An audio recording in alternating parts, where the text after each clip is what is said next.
وقلنا يا آدم اسكن أنت وزوجك الجنة وكلا منها رغدا حيث شئتما ولا تقربا هذه الشجرة فتكونا من الظالمين. Hey, listen, both of you, that tree over there. I'm talking to both of you. That tree, stay away. Now when the tree is right here, هذه الشجرة. So you'll find in Quran, when the tree is farther away, it's tilkuma shajara. When the tree is closer, هذه الشجرة, which actually plays a role in how we analyze the story. How we analyze the story. And by the way, how many trees are in Jannah? It's called Jannah, which means it's lush, which means it's filled abundantly, endlessly with trees. How big is Jannah? وسارعوا إلى مغفرة من ربكم وجنة عرضها السماوات والأرض أعدت للمتقين. And how many trees in Jannah are haram? One. فوسوس إليه الشيطان قال يا آدم هل أدلك على شجرة الخلد وملك لا يبلى. How much real estate do you have to find the halal in Jannah? And shaitan can still get you to come to the billions of trees that are the expanse of the skies and the earth.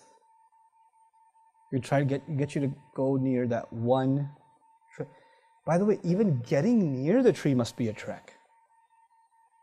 And in one ayah, Allah even describes tilkuma shajara, which means the tree wasn't even near them. It was what? Far away. It's far away. Originally, when he first introduces them to Jannah, he says, settle here. This is the tree you can't go near. Now go enjoy yourself. And they go enjoy themselves. And they go far out there. فأكلا منها فبدت لهما سوآتهما وطفقا يخصفان عليهما من ورق الجنة وعصى آدم ربه فغوى. But after the mistake, tilkuma shajara, to illustrate, by the way, that you came a long way to do this.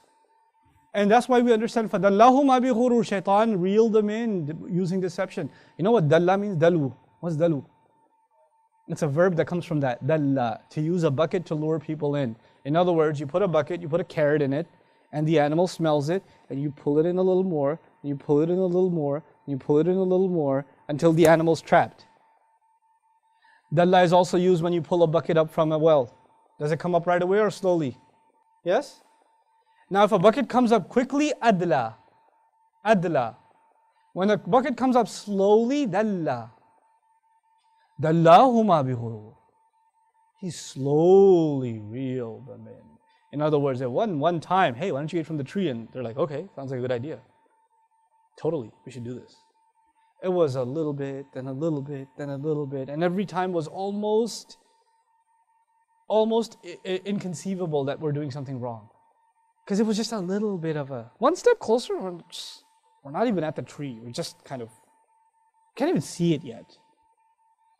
Can't even see it. We're just a step closer. It's not haram. What do people do when they fall into a trap of shaitan? Shaitan comes to them and says, hey, why don't you do like ultimate super crazy haram and burn in hell? No, he says, hey man, take it easy a little. Just, whatever, this is still some time for Fajr. Chillax. Just a little bit more. Just go back to sleep.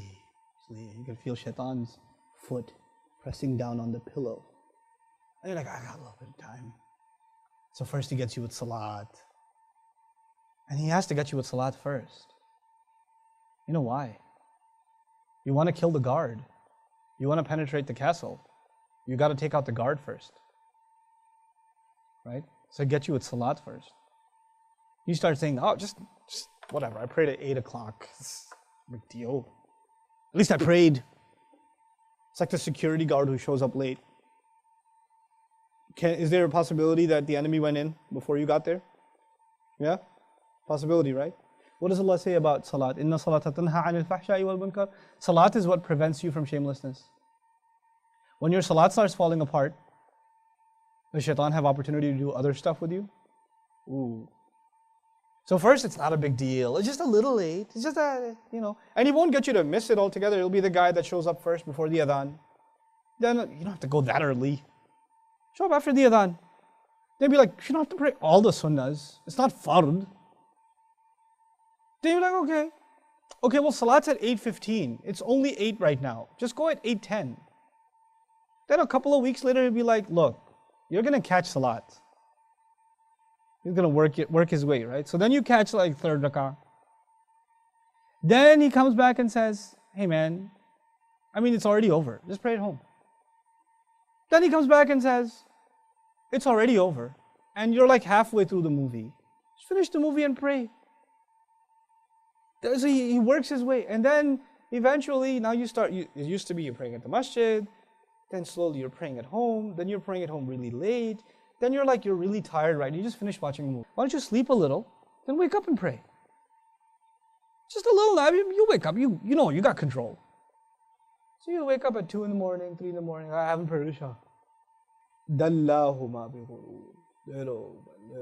And while he's doing this, while the security has gone down, because this is all security, salat is security. While security has been compromised, then the floodgates to evil. Because this is good, salat is good.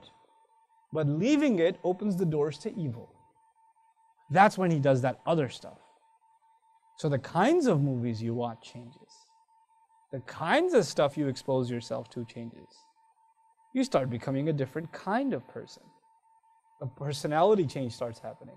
But it all happens very little at it. He's got a lot of patience. And he's done this with plenty of people before.